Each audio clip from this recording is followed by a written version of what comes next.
지금도 우리가 살아가면서 끔찍한 일이 있습니다. 재앙입니다. 이 재앙이 따라다니는 재앙이라는 것입니다. 아니었으면 참 좋겠는데 이 재앙이 죄인을 따라다니고 있다는 것입니다. 또한 상대적으로 선한 보응이 있어요.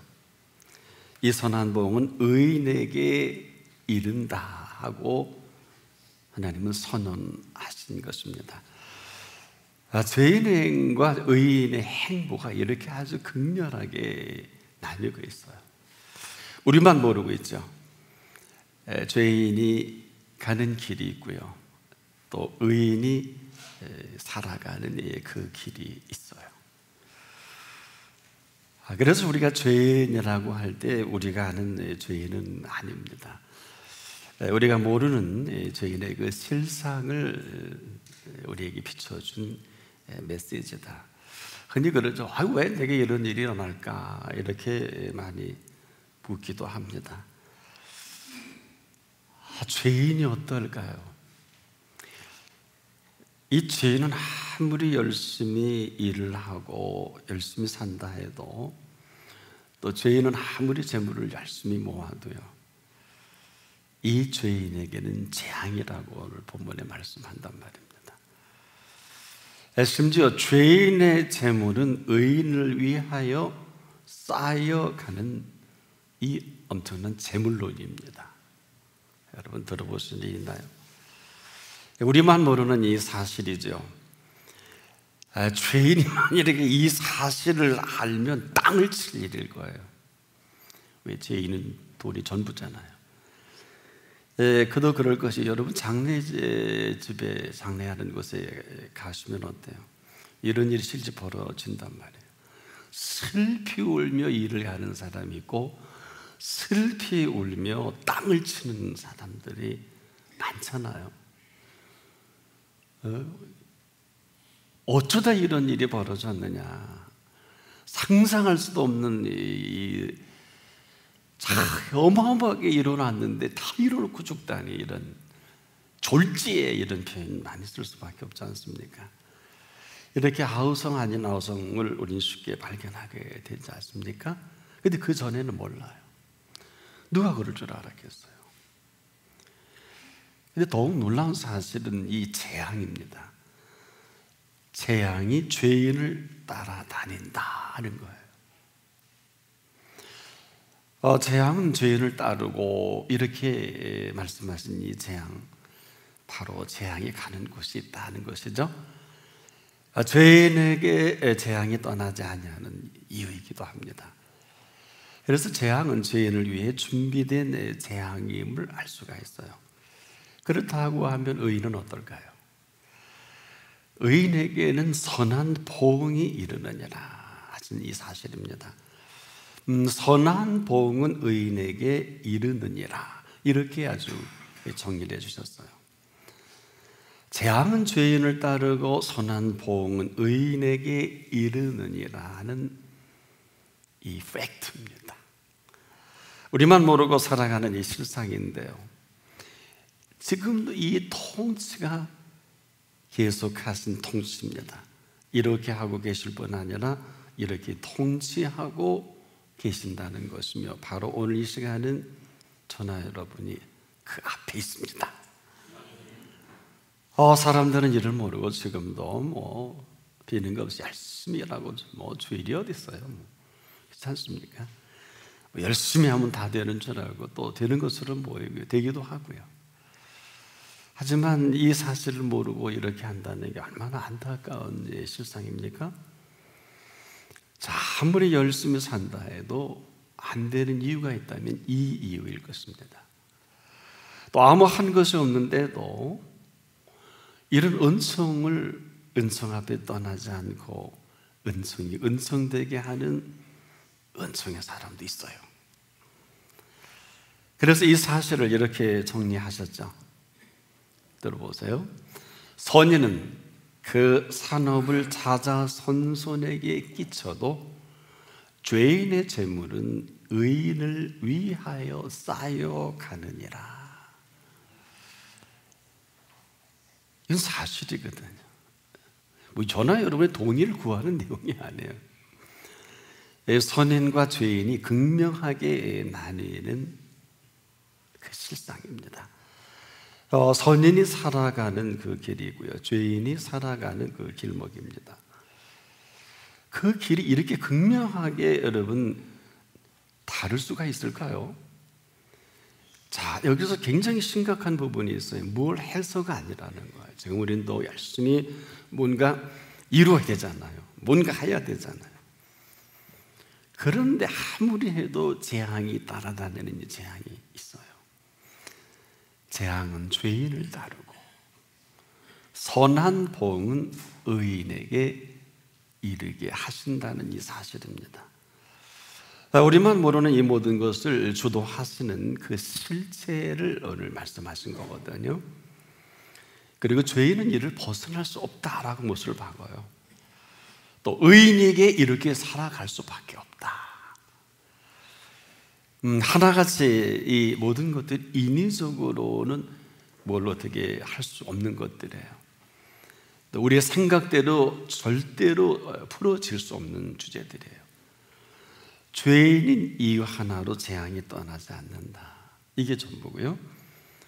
또 떠나지 않을 뿐이 아니라 재앙이 따라다닌다네요.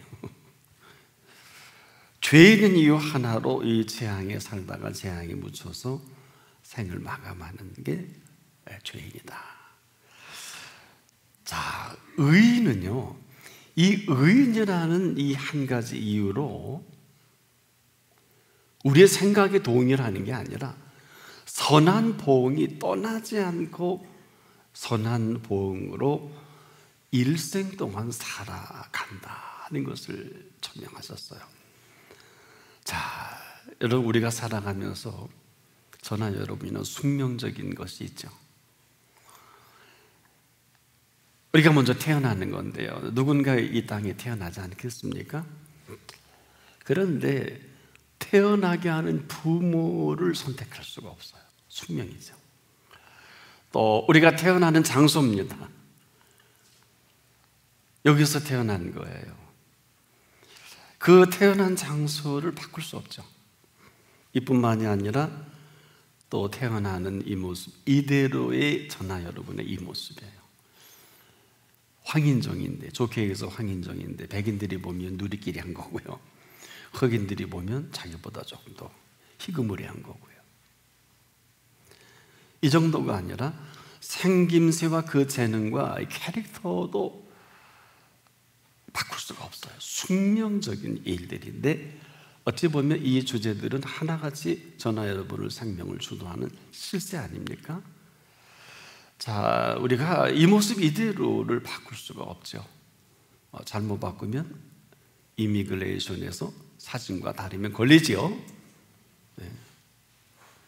아주 우습게 광고 홍보를 보면서도 뜯어 고쳐도 정도 없고 뜯어 고쳐야 되겠다 하는 생각을 갖습니다. 잘생겼든 그렇지 않든지 간에 어느 것 하나 우리 마음대로 할 수 없어요. 재능은 어떨까요? 음악을 잘하는 재능, 또 그림을 잘 그리는 재능 뿐만 아니라 글 잘 쓰는 재능도 있더라고요. 또 말을 잘하는 재능, 대표적인 게 모세가 온유하다 그러니까 하나님이 네 형 아론이 있지 않느냐. 저는 이걸 보고, 자, 모세가 말 더듬도 알고 아론이 말 잘하는 것도 안다는 건 뭘까요? 너는 더듬이로 살아? 형은 말 잘하는 사람으로 지었으니까 그런 거 아니에요? 그거 아니? 그러니까 아시죠? 아론하고 말 잘하는 거를 우리는 아무도 모르는데, 마찬가지로 이 주신 재능은 바꿀 수가 없어요. 뭐 인위적인 노력으로 여러 가지 논문도 나오긴 해요. 뭐 음악적인 천부가 아니다, 노력으로 애써서 후천적으로 된다는 저 논문도 한번 읽어본 일이 있는데, 그렇게 해서 된 건 아직 찾아보지 못했어요. 또 캐릭터 어떨까요? 저 사람의 캐릭터, 성격입니다. 이 타고난 성품은요, 이대로 살아가야 돼요. 예수 믿는다고 이 캐릭터가 바뀌는 게 아니에요. 그러면 예수님의 핏값이 그 정도일까요? 정확히 말씀을 드리면 이 캐릭터가 그 인격과 함께 나타나는 거예요. 성질이 급한 분 죽었다 깨어나도 못 받고요. 느긋한 분 못. 이것이 예수 그리스도의 은총 안에서 이 캐릭터가 어떤 모습으로 표출되느냐, 승화되느냐. 여러분, 베드로가 얼마나 성질 급합니까? 그런데 그는 예수 만나도 사도행전에 이끌고 가는 베드로와 요한, 야고보는 그 캐릭터 그대로 성령의 충만과 함께 역사하지요. 승화시킬 수는 있어요.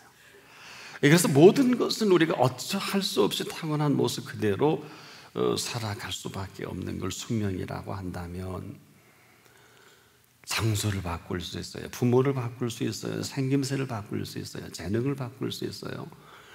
또 우리가 가지고 있는 이 캐릭터까지라도 모습 그대로 살아갈 것밖에 없는 저와 여러분들인데, 이대로 삶이 힘들어요. 곤고해요. 고통이고, 이대로 살다가 자살도 하고 정신 착란도 일으키고, 지금도 얼마나 우울증에, 어떤 통계를 보니까 우리나라 한 70%가 우울증에 걸려있다 그러더라고요. 본인들은 모른다 그러더라고요. 숙명을 어떻게 바꿔요? 그렇지 않습니까? 이런 걸 우리 마음대로 할 수 없단 말이에요. 그런데 또 하나의 숙명이 있어요. 이걸 주신 숙명이다. 감히 상상할 수 없는 이 주신 숙명이 있어요. 이것은 하나님의 자녀가 되는 권세입니다. 하나님을 감히 아버지 하나님이라 부를 수 있는 이 자녀된 권세는 형이상학적이 아니에요. 하나님이 오늘도 살아계신 것처럼 실제입니다.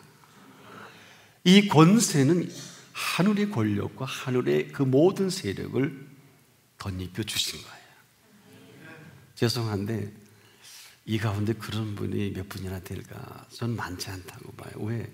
하늘의 권력과 하늘의 세력이 누가 그를 넘볼 수 있겠고, 누가 그를 앞설 수 있겠고, 누가 그를 함부로 대할 수 있을까요? 이렇게 정리할게요.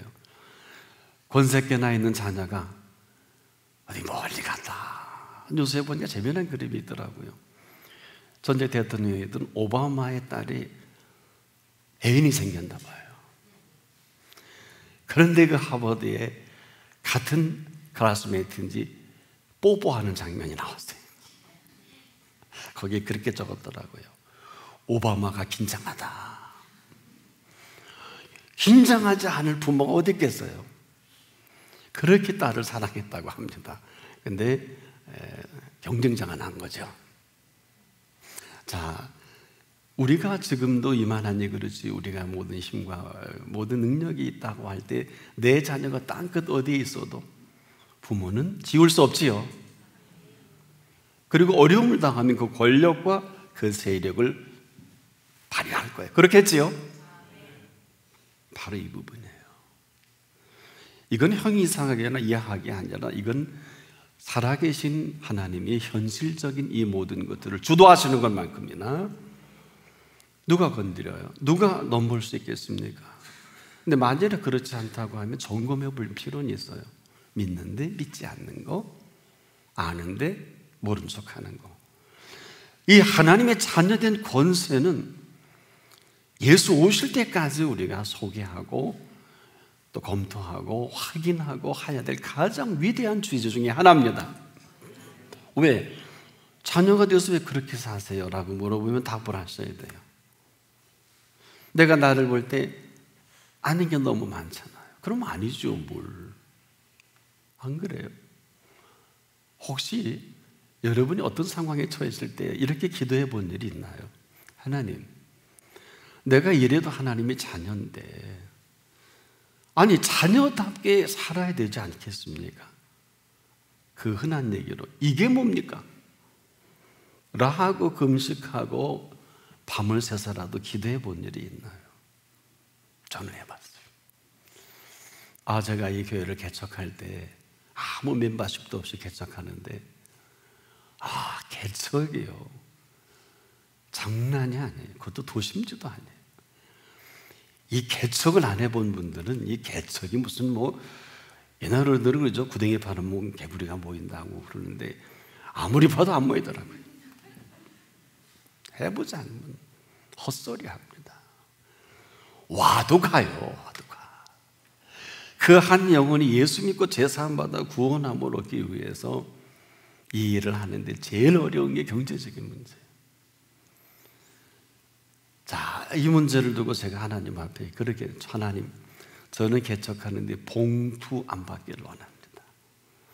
개척교회 돕는다는 이 주제로 만일에 제가 도움을 받는다면 저도 하나님의 자녀이면서 동시에 하나님의 어마어마한 이 사역을 맡은 사역자가 봉투나 받으러 다니고 도움이나 얻어 거지 같은 목회를 한다면 우리가 성도들이 이걸 할 때 내가 뭐라고 설교하겠습니까? 라고 제가 초장부터 아주 그냥 컴플레인을 걸었어요. 왜? 그리고 나서 굶으면 죽겠다고 강단을 떠나지 않고 오직 기도만 했어요. 이걸 경험하지 않고 무슨 강단에서 어렵고 힘들고 정말 겨죽도 못 그리는 그분들에게 방향을 모르는 분들에게 어떻게 방향을 주겠어요? 굶는 분에게 또 뭐 저도 쌀도 주기도 했습니다만 그건 만날 줄 수도 없잖아요. 나이 먹고 살 것도 없는데 뭔가 우리에게 이 가난의 근본적인 이 근원적인 문제가 복음 안에서 해결이 안 되면 내가 힘이 있을까요? 없을까요? 여러분 어떻습니까? 이 자녀된 권세가 사실은 루터의 종교개요. 조금 웃기는 소리예요. 무슨 종교개요? 자녀된 권세가 짓밟혀진 것이고 자녀가 다녀잡지 못하니까 이상한 교황이 교황 노릇하는데 거기 게임할 건 뭐 있어요? 안 그래요? 아니 천주교 안 나가면 어때요? 초대교회 사람들이 얼마나 힘들고 어렵게 이래저래. 여러분 말이 사울 청년이지 그가 스데반을 쳐 죽이고 나서요 얼마나 신바람이 났겠습니까? 원래 그가 사내들인 공회원하고 함께 결탁을 해서 성경에는 안 나타나지만 70명의 사내들인 공회원이 정식으로 예수를 죽이기로 결안했다 그랬잖아요. 그리고 자기들이 죽이기 그러니까 빌라도 손을 빌어서 한 건 전 세계가 다 하고 역사가 다 아는 사실이에요. 그런데 문제는 이 사울이라고 하는 청년이 사도행전에 등장하는 거 보면 세상에 이데올로기 전쟁 이 정도가 아니에요. 이 양반이 교회를 초토화시키기를 작정하는 이 사울이라는 청년이 스데반을 쳐 죽이는데 주동 역할을 하지 않습니까? 이걸 쳐 죽이고 나서 돌로 죽이고 나서 대제사장 공문, 한마디로 요즘 구속영장이죠. 그걸 다 받아다가 무려 예루살렘에서 224km나 떨어진 다메섹까지 당대에 일주일씩 걸리는 시간을 이 용감한 사나이 사울이라는 청년이 달려갑니다. 이유는 예루살렘에 있는 모든 교회를 잔멸했다 그랬거든요. 이 잔멸이라는 헬라어 뜻은 이 멧돼지가 포도밭을 짓밟는 것처럼 짓밟혀 버렸다. 교회가 쫓겨간 거예요. 다메섹까지 목숨 살겠다고 막 도망간 그걸 쫓아가서 죽이는 악랄한 이 청년이 사울이었단 말이에요. 이 사람이 한두 사람 죽인 게 아니에요. 스데반 죽인 것도 그것도 못 채워서 거기까지 살려고 달려가도 부족한데 죽이려고 거기까지 달려가서 다메섹에 있는 그리스도인들 죽이려고 하니까 하나님이 보다 안 돼서 예수께서 친히 다메섹에 나타나고 막았었잖아요. 사울아 사울아 어찌하여 네가 나를 핍박하냐. 이 핍박이 뭐예요? 죽이는 거란 말이에요. 주여 어디십니까? 얼마나 당당해. 왜? 내가 옳다는 거예요. 신앙이 스데반을 죽이는 게 맞고 예루살렘 교회에 다 짓밟아버리는 게 맞다는 거예요. 이게 사도행전이에요. 여러분 얼마나 많은 피 흘림이 있었을까요? 그래서 우리는 바울 서신을 볼 때 이러한 배경과 이러한 사건을 보고 사울 서신을 대하는 것과 이 사실을 모르고 바울을 대하면 굉장히 신격화해요. 바울은 하나도 대단한 분이 아니에요. 왜냐? 사울아 사울아 어찌 나를 핍박. 그 당시 이후로 예수께서 포로 만들어요. 우리가 포로는 뭐예요? 손들어 묶어서 자기 마음대로 부리는 거 아니에요. 그 집과 똑같아요. 그리고 눈을 멀게 하잖아요. 3일 동안 먹지도 못하게 하고, 아나니아라고 하는 사랑하는 제자에게 이 사울을 소개하고 3일 동안 이 사울이라는 청년 기다리게 하고, 예수님께서 그 아나니아의, 사실 원래 사울이 아나니아의 명단이 있단 말이에요. 그 구속 영장과 죽이는 명단에 아나니아가 있는데, 이 사실도 아나니아가 알아서 아나니아 보고 너 안수해서 그를 고치고 그래라 했더니, 예수님, 저가요 대제사장 명단 다 받아오고 나까지 죽이려고 하는 걸 아시지 않습니까? 이런 얘기가 나옵니다. 안다. 근데 너무 놀라운 아나니아는 순종이 시키는 그 순종으로 그대로 하지 않습니까? 죽이려고 하던 사람에게 안수를 주고, 또 죽임을 받고자 하는 이러한 죽일 수밖에 없고, 죽을 줄도 모르잖아요. 또 뒤집어져 갖고 어떤 짓을 할 줄 알아요.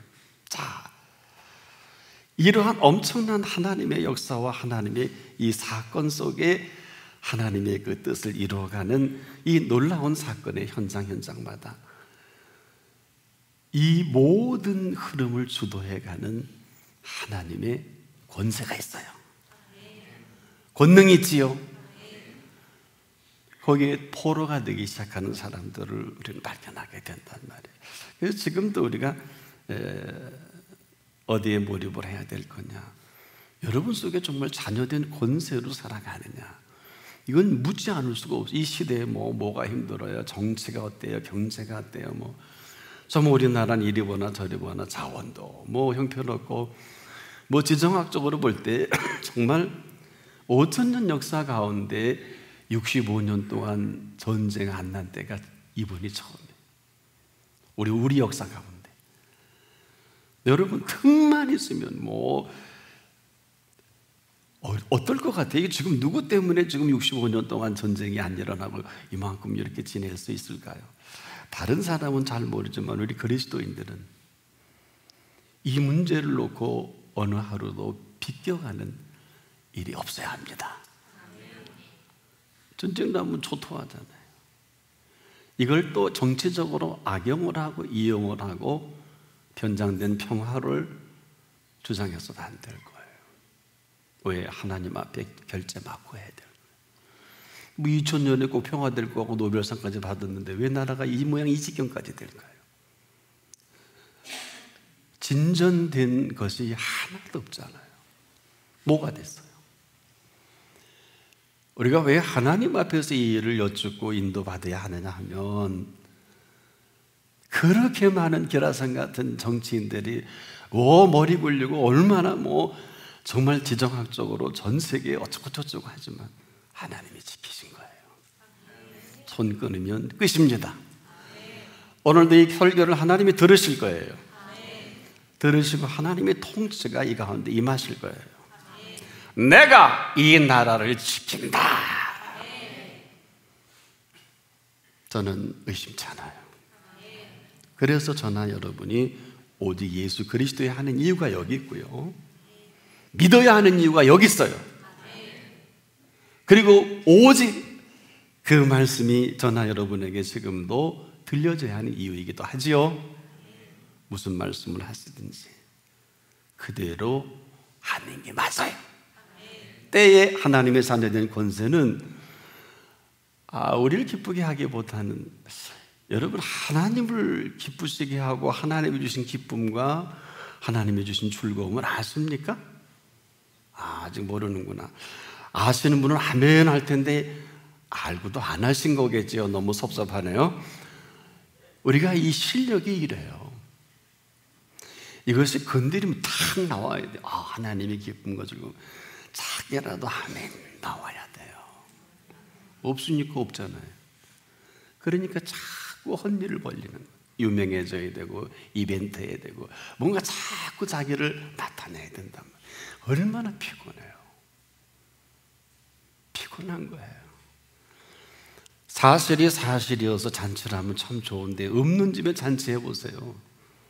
정말 가랑이 째집니다. 실력이 없는데 실력이 좋은 척 해보세요. 얼마나 힘들어요. 그러나 이 모든 것이 갖추어진 것을 그대로 드러나는 건 자연스럽지요.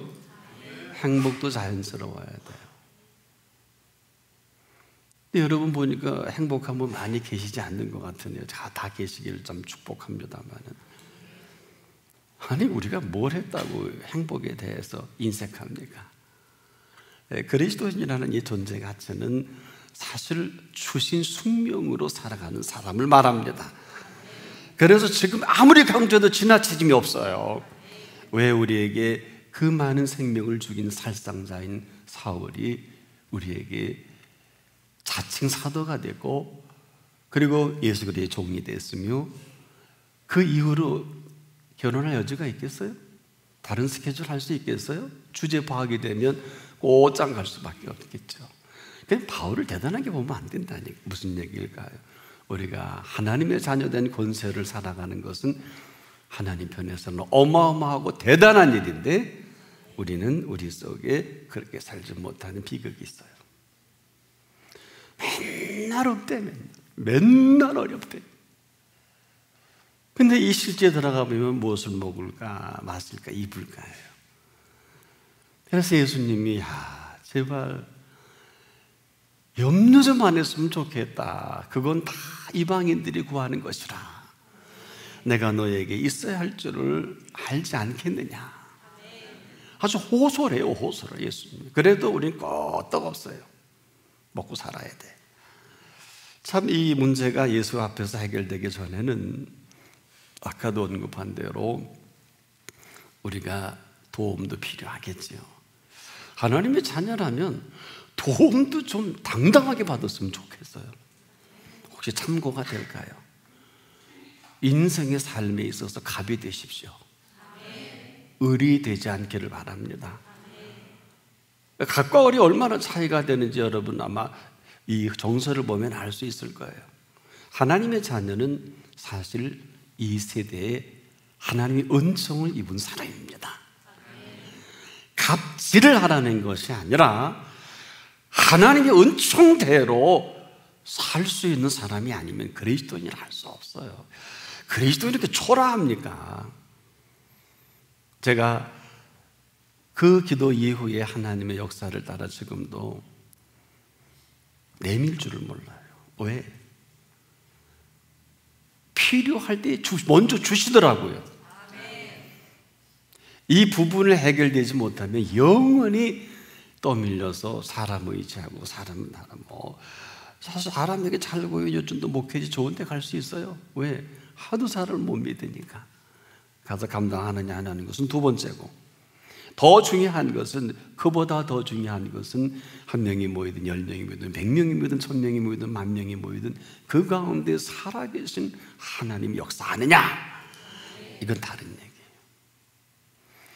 하나님의 살아 역사하신 그 하나님의 뜻을 이루는 사람은요, 이 세상에 그 어떤 얘기를 한다 할지라도 죄송한데 관계할 것이 없는 사람을 말합니다. 지금도 우리가 좋아하는 이런 사람들이 박수를 쳐줘요. 하나님의 뜻은 어떻게 그렇게 많은 어려움과 힘듦이 있는 줄 모르겠네요. 행여 여러분 하나님의 뜻을 이루길 정말 원하시면 하나님의 뜻을 이루어가는 그분에게만 초점 맞추시기를 바랍니다. 때에 하나님께서는 여호와 이레로 그 어떤 일이든지 책임을 져주실 거예요. 정리해보자고요. 지옥 갈 수밖에 없고 멸망받을 수밖에 없는 저와 여러분들을 하나님의 자녀된 권세를 주셨잖아요. 왜? 이 세상이 어려운 거 예수님이 더 잘하셔서 먹고 마시고 있고, 그리고 내일 일을 위하여 우리가 걱정하는데 천재들이에요. 밤잠 못 자고. 그러니까 내일 일을 위하여 염려하지 마라. 내일 일은 내일 염려해라. 한날에게 여러분 그날이 족하다. 이게 보통 얘기가 아니에요. 이 얘기는 정확히 표현하면 이렇게 한번 정리해 보자고요. 오늘 내가 다 아는데 너 어겼지 않아? 오늘 일에 왜 그렇게 너 타박이 많어? 너 오늘 내가 시키는 대로 했으면 너 오늘 춤을 추고 다녀야 될 거 아니야. 그 얘기예요. 내일 오지도 않았는데, today라는 개념이 뭘까요? 오늘이라고 하는 것은 이 인류 74억이 아무도 살아보지 못한 그 오늘을 맞이하고 사는 걸 말합니다. 이 오늘 누가 알아요? 이 오늘을 맞이하기 위해서 재앙에 따라다니는 사람을 살 것이냐, 아니면 선한 보응으로 살아갈 것이냐, 여기서 결판나요. 한 번도 그렇게 생각 안 하셔도 관계는 없어요. 왜? 우리의 얘기가 아닙니다. 우리의 스토리가 아니에요. 우리만 모르는 사실이에요. 아무리 해도 세상 일은 될 듯 될 듯하고 안 되잖아요. 하나님의 일은요, 정말 보이는 거, 들려지는 거, 만져드는 건 없는데 하나님의 일은 술술 풀려갑니다. 누가 막아요? 아무도 막을 수 없어요.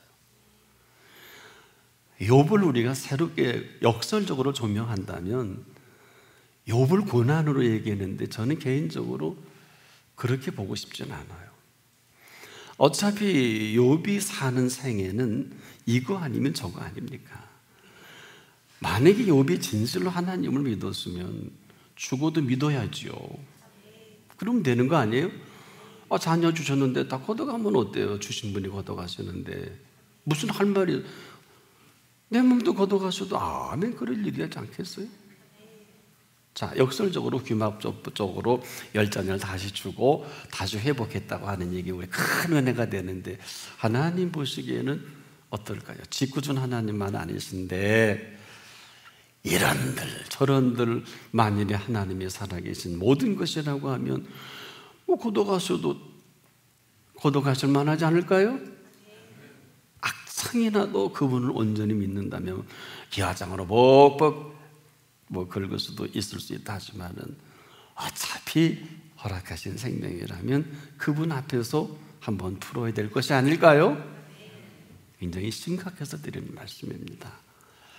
우리가 지금도 쓰러지는 분이 한두 분이 아니고요, 즐거워해서 마감하는 분이 아닌데 다 고친다는 것은 아니에요. 다 고칠 필요도 없어요. 그러나 하나님의 자녀된 권세 아래 있을 때 죽어도 죽어야 할 이유가 분명하고 살아도 살아야 할 이유가 분명해야 되고, 오늘도 하나님의 통치 아래 살아가느냐 그렇지 못하느냐가 관건입니다. 이유는 천국 백성입니다. 하나님의 자녀가 되는 권세는 제일 위대한 권세 중에 하나가 천국의 백성입니다. 천국의 백성이 그렇게 사는 게 맞을까? 이렇게 묻자고요. 천국 백성이 무슨 먹을 거 입을 거 맨날 정치 얘기하고 이거 재미없잖아요. 정사와 권세와 이 어둠의 세상 주관자들과 하늘에 있는 악한 영들에게 대한 아주 분명한 선이 있다면 하늘에 있는 악한 영들에 대한 것은 우리 힘으로 안 됩니다. 정사와 권세와 이 어둠의 세상 주관자들은 저와 여러분의 관할이 아니고 하나님의 통치의 관할입니다. 이 선을 넘지 못하면 우리가 하다가 별 일을 다 맞이할 수밖에 없는데, 오늘 천국의 백성으로 살아가는 마스터 플랜이 이 땅에는 없어요. 예수 그리스도 안에 있어요. 자, 우리가 이 사실은 숙명적으로 살아갈 은총의 삶이다. 지금 이 땅에 이렇게 많은 어마어마한 일들 가운데도 이만한 것은 이만해서 이만한 게 아니고요, 오늘 하나님의 자녀는 하나님의 자녀대로 그 갈 길을 인도해 주셔야 되고, 이렇게 정리하자고요. 범사에 하나님이 하시지 않는 일이 어디 있을까요? 그러면 범사에 감사라는 걸 찢어버려야 되고, 범사의 모든 성경 구조를 다 찢어버려야 돼요. 하나님이 지으신 세계를 우리가 범사를 떼놓고 다른 말 한다면 다른 나라 세계 사람. 사랑하는 여러분, 상처나지 하나님이 손길에 안닿는 게 어디 있어요? 우리 그걸 믿습니다. 그걸 믿는다면 이런 기도 해보자고요. 쓰나미 안 나게 해달라고 기도하는 게 잘못된 거예요? 해일이 안 나게 해달라고 기도하는 게 잘못된 거냐고요. 죽은 사람까지도 살려내신 그분이신데, 완전 죽어 썩어져 냄새나는 이 어마어마한 이 일도 거침없이 썩은 냄새 나는 4일씩이나 된 그 나사로를 나오라 그러잖아요. 물론 다시 죽을 수 있어요.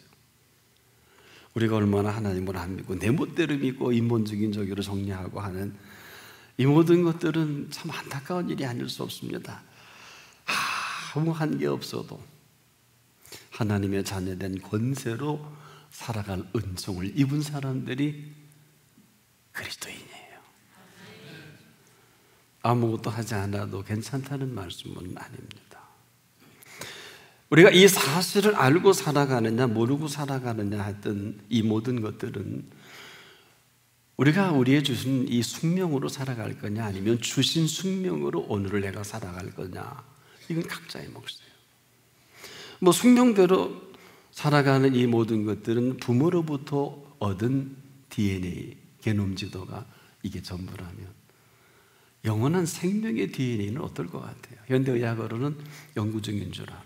저는 언젠가 예수 오시기 전에 영원한 생명의 DNA가 과학적으로 저는 밝혀지리라고 확신합니다.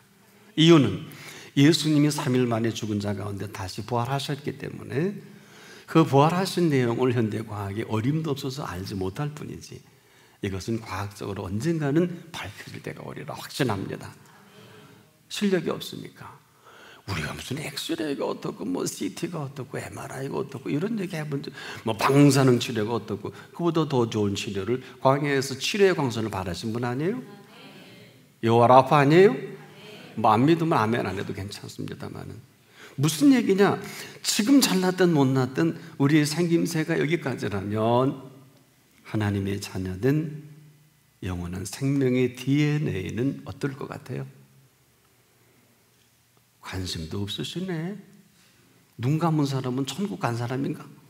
왜 눈 감고 앉았어? 이 엄청난 영원한 생명의 DNA로 찬양을 해도 영성 있는 찬양을 해야지 내 실력으로 찬양해봐라 은혜가 되나? 안 그래요? 그래요. 우리가 전도를 해도 그래요. 바울이 논리적이고 사변적으로 전도하다가 실패했잖아요. 그리스도인이 마찬가지예요. 내 속에 영원한 생명의 DNA가 있으면 생명의 DNA대로 사는 것입니다.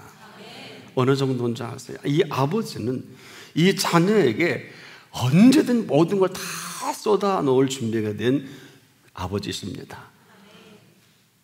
우리 육신의 생명의 DNA도 부모도 그런 마음이 있는데 자, 아버지 되신 그분은 어떨까요? 아무리 재산을 강탈해 가도 20년을 기다려서라도 아들이 돌아오기만 한다면 기다리는 아버지예요.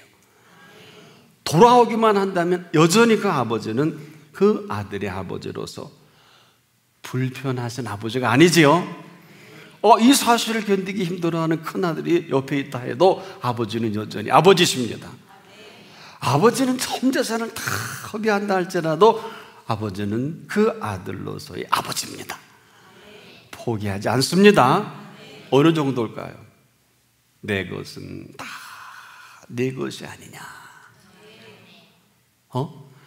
이런 사실도 모르고 우리가 그리스도인 살아간다는 건 주저돼요. 졸아야 되고요, 피곤해야 되고요, 재능을 자랑할 수밖에 없고요 해서 뭐 하려고요? 재미없어요. 성령의 감동은 딱 한마디로 감동을 줍니다. 성령의 감동은 상상할 수 없는 하나님의 곡조가 들려오는 것입니다. 그래서 내 것은 다 내 것이 아니게 이것도 모르고 우리가 뭘 한다는, 죄송한데 저도 이것도 모르고 설교를 한다는 것은 좀 우스운 얘기 아닐까요? 얼마든지 아버지는 아들을 위한 아버지의 길을 주저하지 않습니다. 그래서 지금도 세상에 이만한 것은 이만해서가 아니라 어떨까요? 오직 아버지의 아들이기 때문에 그래요. 정리하기 쉽겠죠? 그래서 지금도 우리가 이 세상을 정확히 볼 수 있어야 돼. 그렇지 않으면 두루뭉술해요. 이 사실을 죄인이 알 턱이 있을까요? 몰라요. 절대 모릅니다. 죄인은 할 수 있는 게 죄인으로서 죄를 짓고 죄인으로 나가말 수밖에 없어요. 근데 무슨 죄인하고 사업을 하고 죄인하고 뭐라고 죄인하고 시집장가가고 언젠가는 돌아오겠지. 돌아오기를 바라야 되겠죠. 그러나 불신가정이 시집장가가는 것은 선교사의 마인드가 아니면 불가능해요. 한 영혼이 돌아온다는 게 쉬운 얘기가 아니에요. 지난 금요일에도 바이블 스터디를 하다가 한 분이 불신가정이 불교의 가정에 했는데 새벽에 기도하다 생각나서 참 기도하게 깨닫게 했습니다 하는 참 가슴 아픈 표현을 해주시더라고요.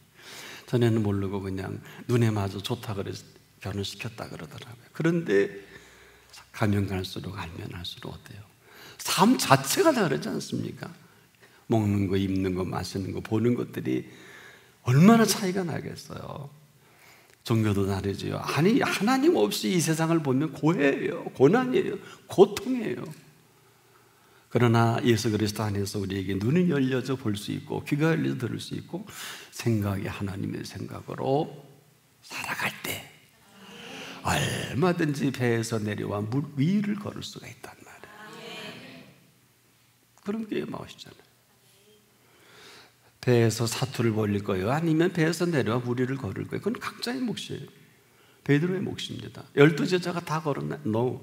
인류 역사의 최초로 물 위를 걷는 사나이가 됐고 최초로 빠지는 사나이가 됐잖아요. 남의 얘기가 아니라고요. 지금도 우리가 사투를 벌리잖아요. 살기 위해서. 지금 얼마나 IMF 이후로 지금 가장 어려운 때라고 경제인들이 다 우려하고 안타까워하는 이 시대에 지금 또 이런 일이 벌어진다면 하나님 보시기엔 어떨까? 이런 생각을 해봅니다. 죄인이 할 턱이 없겠죠. 우리가 지금 살아계신 하나님을 살아계신 하나님으로 거부하는 이 거부가 재앙이에요. 그리고 재앙에 따라다녀요. 재앙이어서 재앙이 아니라 그냥 그대로 재앙이면서 왜 재앙일까? 있는 것을 없다 하고 해주신 것을 해주신 일이 없다고 하면 이는 아무것도 받은 일이 없는 사람, 재앙이잖아요. 이것은 지금도 이보다 더한 재앙이 없는 것은 예수님이 이렇게 단언하셨어요. 무릇 있는 자는 받아 풍족하게 되고 없는 자는 그 있는 것까지 빼앗기리라. 무릇 있는 자가 누굴까요? 어마어마한 얘기예요. 이 말이 없어, 이 말이면 힘들어, 이 말이면 되는 게 없어, 죽을 것 같아, 이 끝나는 거 아니야? 뭐가 있어요? 왜 이 말씀을 달란트 비유 이후에 마태복음 25장 29절에 하셨을까요? 생뚱맞게도 생뚱맞은 것일까요? 한 달란트 줬잖아요. 2달란트 줬잖아요. 3달란트 준 걸 말하는 거예요. 나쁜 사람 왜 묻어도? 뭐 어떻게 하려고? 상식적으로 볼 때 묻어둬서 주인한테 항상 하나 더러 주는 거 정상 아니에요. 인류 최고의 저주를 하셨어요. 예수님이 하신 저주는 이렇습니다. 악하고 게으른 종아. 악하다 그랬어요. 악한 걸로 끝나지 게으른 종아. 와, 그리고 선언해 버리셨잖아요. 지옥을 선언해 버렸잖아요. 악하고 게으른 종아. 우리가 지금도 없다 그러잖아요. 전부 없대요. 그냥 악하고 게으른 종을 아니라 할 수 있을까요? 정리해 보자고요. 무릇 있는 자는 받아 풍족하게 되고 없는 자는 그 있는 것까지도 빼앗기리라. 저나 여러분이 있으면 뭐가 있어요? 통장에 몇 푼 되세요? 땅덩어리 얼마나 되세요? 노후보험, 특히 생명보험을 드는 분들에게 제가 꼭 한마디 합니다. 생명보험은 죽어서 타먹잖아요? 알아서 하세요. 사랑하는 여러분, 누구 좋은 일 시키는 거예요? 지금 우리가 정말 뭘 몰라도 너무 모르는 이 한 가지 사실 앞에 이래도 괜찮은 줄 안단 말이에요. 이것처럼 이 속상할 때가 어디 있겠습니까? 무릇 있는 게 뭐예요? 우리가 지금 있는 게 아니에요. 무릇 있는 자는 받아 풍족하게 되고 엄청난 선언이에요. 왜 예수님이 이 표현을 해주셨을까요? 있는 게 어떤 것인지 없는 게 어떤 것인지 우리가 인문학을 20년 배우다 다 잊어버렸어요. 다. 인문학 20년은 고등교육의 과정이죠. 유치원 때부터 대학까지 다 잊게 만들었어요. 알량한 지식 얻는다고. 무릇 있는 게 뭘까요? 이 표현을 해주신 이분이 달란트를 누가 주셨냐 그 얘기예요. 당대의 한 달란트의 값은 어마어마합니다. 지금도 이것을 환산해 보면은 한 달란트의 이 가치는 지금도 뭐 한 5, 6억 넘어요. 이것이 인플레에 따라 좀 달라질 수 있겠는데, 그러면 이 뭐 10억 가까이 되는 어마어마한 큰 돈입니다. 한 달란트가요.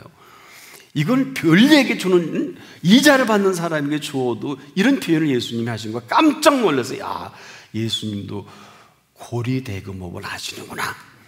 안 그래요? 네가 차라리 묻어두지 말고. 이 표현은 지금도 너 뭐 해? 드려 받게. 이런 게 아니라 너 자꾸 해. 네 재능 갖고 하나님 영광 돌려. 너 있는 거 받지. 이런 게 아니라 주신 것 갖고. 주신 것 가지고. 근데 우리에게 없으니까 지금도 30년 동안 이러고 살잖아요. 있는 재능 팔아먹고 살고. 팔아먹는 것과 재능을 들여진다는 건 하늘과 땅 차이예요. 재능으로 먹고 살라는 게 아니라 주신 재능은 어떻게 해요? 하나님 앞에 영광을 돌리는 재능 아니겠습니까? 있는 게 뭔지 없는 게 뭔지도 혼란스러운, 이것이 오늘 우리의 혼란이에요. 재앙이라면 이보다 더한 재앙이 어디 있을까요? 그럼에도 오늘 이 시간은 저나 여러분에게 자녀된 권세를 주신 그분이 살아계신 아버지 하나님이십니다. 이분 앞에 어떤 모습으로 살아갈 것인가의 선택과 태도는 내 몫입니다. 이를 알고 사는 사람, 이를 모르고 사는 사람이 지금도 오늘, 그래서 오늘은요, 다 되기도 하고 다 안 되기도 합니다. 그래서 신명기 법전에 이스라엘 백성 앞에서 잘 들으라 하시고 친히 하신 말씀이 뭐예요? 내 앞에 생사화복과 흥망성쇠를 두노니. 아무리 지금도 끝났다, 아직은 안 끝난 거예요. 여기서 저는 죽을 목숨 살아나는 거 많이 봤거든요. 그 정도가 아니에요. 오늘 망할 사람은 오늘 망할 수 있고요, 끝날 사람은 끝날 수 있지만, 그럼에도 불구하고 오늘은 어떤 시간이냐? 선택과 태도로 그 뜻을 이루어갈 지금입니다. 어떤 정도일까요? 잘 기별해 보세요. 지혜로운 분과 동행하면 지혜를 얻고, 미련한 자와 사귀면 해를 받고. 지금까지 이렇게 살아오셨을 거예요. 재앙은 죄인을 따르고 선한 보응은 의인에게 이르게 합니다. 선인은 그 산업을 자자손손에게 끼쳐도 죄인의 재물은 의인을 위하여 쌓이느니라. 여기 죄인이 없죠. 죄인이 이 소리 들으면 밤잠 오겠어요? 평생 벌어서 누구 좋은 일 시켜? 의인 좋은 일 시키는 거를 죄인이 알아봐요. 돈 버나. 아마 그걸 모르는 게 죄인이겠죠? 제가 40, 50년을 신앙생활을 지켜보니까 이 로드맵이 있더라고요. 다 되는 것 같아요. 다 성공하는 것 같아요. 하나님이 주셔서 63빌딩까지 올라가더라. 남의 거 됐잖아. 하나님이 주신 재물과 부여는 하얀 곡선이 없어요. 근데 하얀 곡선이 있는 건 뭘까요? 마지막 카드예요. 이미 재산, 재물, 재능 다 탕진되어도 겨우 부끄러운 구원이라도 받을 수 있는 마지막 시간을 준 건데, 긍휼이지요? 정리할 수 있기를 바랍니다. 아이고 뭐 예수 믿어도 망하고 흥하고 함부로 말하지 마세요. 성경도 모르고 성령도 모르고 자녀된 권세에 대한 지식도 없이 함부로 말하지 마세요. 그러면 너블너블 되는 게 돼요. 하나님 보시기에. 그래서 내 말이 내 귀에 들린 대로 시행하리라. 이스라엘 백성이 그렇게 좋은 표현은 아니에요. 저와 여러분에게는 다시 이것을 재해석해서 예수님이 요한복음 14장 14절에 내 이름으로 무엇이든지 내게 구하면 내가 행하리라. 무엇이든지가 아니에요. 무엇이든지 예수 이름으로 구하라는 게 아니라고요. 예수 이름으로, 내 이름으로 무엇이든지 그랬지. 바꾸지 마세요. 다 바꾼다고요. 무엇이든지 예수 이름으로 구하래. 성경은 그렇게 기록한 일이 없어요. 내 이름으로 무엇이든지 이렇게 하신 말씀 순서 바꾸지 마세요. 응답이 없으면 예수님이 웃으시면서 그럴까요? 화내시면서 그럴까요? 내가 왜 너한테 무엇이든지 내 이름으로 줘야 되냐? 이렇게 따지고 들으면 어떡하실라 그래요? 너가 뭔데 무엇이든지 내 이름으로 내가 너한테 줘야 되냐? 나는 그렇게 한 말을 할 일이 없다. 그리고 아마 다 걷어가시고 이 말씀을 하실 거예요. 내 이름으로 무엇이든지 내게 구하라고 했지. 무슨 표현인지 아시겠죠? 어려우면 기도해 보세요. 더 길게 말씀드릴 수가 없네요. 내 이름으로 무엇이든지라고 하는 사실은 그 주체가 있어요. 오늘도 우리가 지금도 선인은 그 산업을 찾아 손손에게 끼쳐도 죄인의 재물은 의인을 위하여 쌓여가느니라. 이것이 천국의 윤리예요. 이 땅엔 없어요. 그 선택과 태도는 한 분 한 분이 오늘 이 시간이 아니면 어쩌면 다시 못 올지도 몰라요. 오늘 이런 천국의 윤리로 시작되는 생애 되시기를 바랍니다. 기도하겠습니다. 살아 역사하시는 아버지 하나님, 지금까지 숙명처럼 우리가 이렇게 될 수밖에 없고, 이런 부모 만났고, 이런 공부할 수밖에 없고, 이렇게 사람 잘못 만나 내 인생이 이 모양 이 지경이 됐고, 너 때문에 내가 망했고, 너 때문에 내가 이렇게 됐다라고 숙명적으로 생각했다면, 이제 오늘 이 시간은 주신 숙명으로 살아가는 시작점이 시작되게 해 주시옵소서. 한 분 한 분 너 때문이 아니라 예수님 때문에 예수 이름으로 무엇이든지 인생을 새롭게 구가할 수 있기를 원합니다. 충격적인 메시지는 죄인의 재물은 아무리 많아도 의인을 위하여 쌓이느니라 선언해 주신 것 감사합니다. 오늘 주님의 피값으로 의인된 모습이 회복되길 원합니다. 이런 은총으로 영과 혼과 몸을 오늘 새롭게 어루만져 주옵소서. 예수 그리스도 이름으로 기도합니다. 아멘.